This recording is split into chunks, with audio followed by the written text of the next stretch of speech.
So let me guess, you skipped the game tutorial and now you don't know what to do, right? Maybe you haven't started yet. In either case, I'll guide you through the game. If you haven't started playing the game yet and are just gathering information before buying it, I will be discussing the beginning of the game as well. In case you are curious what this game is about, essentially ETS2 is a simulation trucking game which allows you to haul cargo throughout Europe on an open world environment. As you progress in the game, you will be able to own your company with employees, own your trucks and trailers. The game has two ways of playing multiplayer. You can play a modded multiplayer or an official multiplayer. As soon as you open the game, and if it is the first time, ETS2 will prompt you to create a new save or profile. You can have multiple saves, and I even recommend it if you want to use mods. But we will go into more detail about it later in the video. So you fill up all the info needed, and the most important thing here is to choose the truck design. Basically, the game is going to make you use it for the first delivery, and then as you progress you will receive at some point an in-game email from the closest brand dealer of the truck you selected. While this option is not a big deal further in game, kinda is a big deal initially. Further in game, if you want to buy a truck from, let's say, DAF, you will have to visit or pass by a dealer of that truck brand once. For the brand you select initially, you will skip this step. After a few jobs, even if you haven't discovered a dealership, you will be able to visit the brand you selected. That is why it might be important to select a good brand and truck. Once you have discovered one dealer, you will be able to buy from that dealer whenever you want.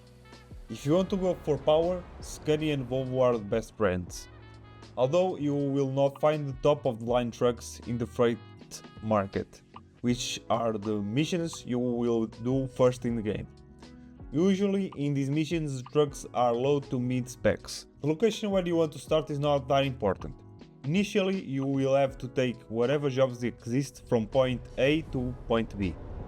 Once you buy a truck, you are free to do what you want, as you can drive freely without having to haul cargo. Next, you will have to choose how you want to control the truck. Multiple ways. You might use a keyboard and mouse, steering wheel or a joystick. If you want to feel like a real truck, of course the steering wheel is the best option. For me the best choice is keyboard and mouse. You can always change the settings anytime you want in the game settings. Then you select the first location where you want to start. At this point you are just doing kind of freelancing work. You take someone's truck and deliver the cargo where it's needed. After the first delivery you will have to do more. To make money fast, you have multiple ways. My favorite is to ask for a loan as soon as possible and buy a spare truck. Hire a driver for that truck and your journey to become a multi-millionaire has just started. But notice that you will have to upgrade your carriage first to be able to hire a driver and buy a spare truck. From this moment, you just have to repeat this process. One full garage usually is more than enough for me. But money isn't the only thing you have to worry about. Experience plays a big role as you need it in order to unlock different tuning parts for your truck. To gain experience, either you use cheats, which I don't recommend, or you have to haul cargo in order to earn it. There is not any other way around it.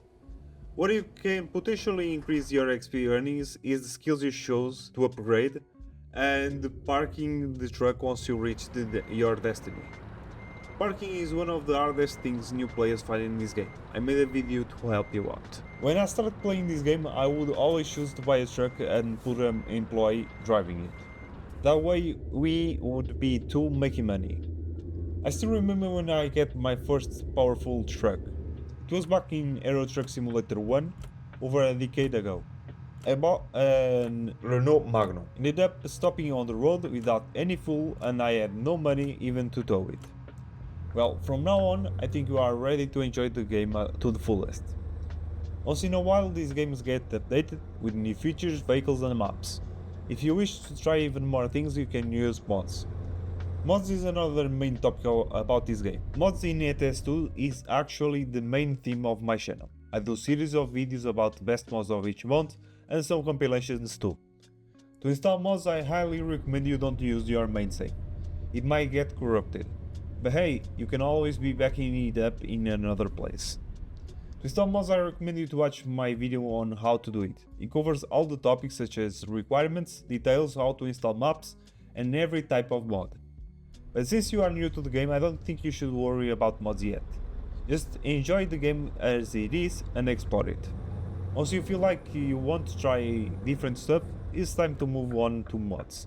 And let me inform you that once you dive into the world of mods, you are not coming back. Now you are free to do what you want.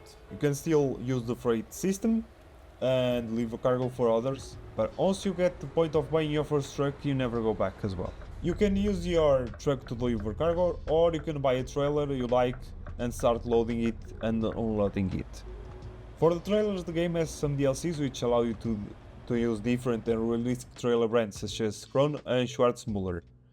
Now it's time to move to some topics which might come handy for you. ProMods is a word you probably already heard of, if you have been searching about this truck sim world. If not, I bet you'll find it eventually. So I will explain to you what it is, so you won't get confused. ProMods is essentially a map mod. This map mod will add much more detail to the default map of the game. Not only detail, it will add new places like cities and villages, as well as new countries and many more roads with beautiful scenery. Although to run this map mod you will need to purchase all ETS2 map DLCs first to run it. Assuming you are new to the game, I think it's a great choice to explore the default ETS2 map first. After you have explored it all, I think you should think about trying ProMods. If you choose to play as soon as possible, I advise you to check my guide on how to install ProMods. Bear in mind that every time a new version of ETS2 comes out, the map will need to get updated most likely. Their social media and forums should help you regarding this subject. It is possible to play multiplayer in this game and you will have two options. The convoy, which is one of the latest features that added to the game, which allows you to create a party to play with your friends. Also, long before this, there was a mod made by the community called Truckers MP, which added the possibility of playing multiplayer with everyone else. There are pros and cons to both, and you can play them both as you wish or suits you better. Another thing you will eventually hear something talking about. World of Trucks is a platform made by SES, which allows you to keep hauling cargo but with benefits. This platform allows you to use the external contracts and use the external cargo market as well. Everything you haul, using the external contracts, will be listed on the website, as well as some statistics. Sometimes there are events in which you are able to haul a specific cargo and contribute towards a community goal and a personal goal as well. Once completed, these events will reward you with an in-game exclusive items such as pet jobs, peanuts, add-ons and others. Once the event is done, you are not able to haul its cargo and receive the rewards. That said, if a community event is running, you better complete the missions, otherwise it is gone forever. In case you switch hauling between the game base and this platform, you might notice some differences. I talk this from experience. If you are used to rush with your truck, doing missions as fast as the truck goes, that will not work while hauling cargo from this system. You are limited to 90 km an hour and you are not able to change it. This platform allows you to share your best screenshots as well, so you can flex them to other players in the platform. Well, now I think you should be able to enjoy the game. Now you just gotta haul cargo and explore realistic, beautifully built locations. Buy trucks, customize them, buy trailers, drive with your friends and much more. If you want to play with more content, there is always tons of mods available, but I will leave it to another video. Hope I helped and you enjoyed the video. Have fun and take care.